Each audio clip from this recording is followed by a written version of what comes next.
Hello everyone, this is me Habiba. Welcome to my channel Habiba টেস্টিবিল।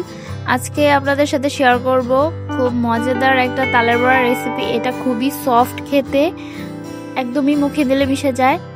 খুবই সামান্য কিছু উপকরণ দিয়েই আমি এটা তৈরি করে থাকি। আপনাদের সাথে আজকে রেসিপিটা শেয়ার করি। এখানে আমি নিয়ে নিয়েছি একটা তালের রস। এখন আমি তালের রসটার সাথে মিশাবো হাফ টেবিল চামচের মতো বেকিং পাউডার আর হাফ কাপ পরিমাণ ব্রাউন সুগার। আপনারা নর্মাল চিনিও ব্যবহার করতে পারেন। আর এখানে আমি এগুলোকে ভালো করে মিশিয়ে নিব। চিনিটা একদমই গলে যাওয়া পর্যন্ত মিশিয়ে নিতে হবে। এর আগে কিন্তু আর অন্য উপকরণটা আমি মিশাবো না, এতে করে এটার ব্যালেন্স হারিয়ে ফেলবে। এখন আমি দিয়ে দিব হাফ কাপের মতো ময়দা। এই ময়দাটা দিয়ে ভালো করে এটাকে মিশিয়ে নিতে হবে যেন কোনো লাম্পস না থাকে।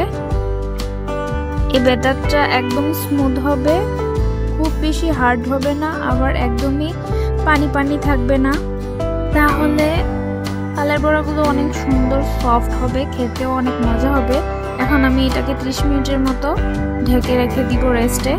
এই তো 30 মিনিট হয়ে গেছে। এখন একটা প্যানে তেল গরম করে নিব। তালের বড়া কিন্তু ডুবো তেলে ভাজতে হয়, তাই তেলের পরিমাণটা একটু বাড়িয়ে দিয়ে এই যে হাতের মধ্যে এভাবে করে নিয়ে অল্প অল্প করে আমি তেলের মধ্যে দিয়ে দিচ্ছি, যেহেতু এটা পরে একটু ফুলবে।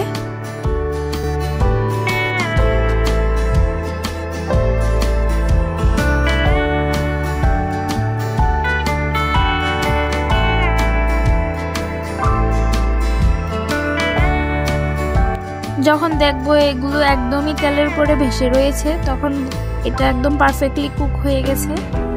এখন একটা ছাঁকনির সাহায্যে এগুলোকে তুলে নিতে হবে।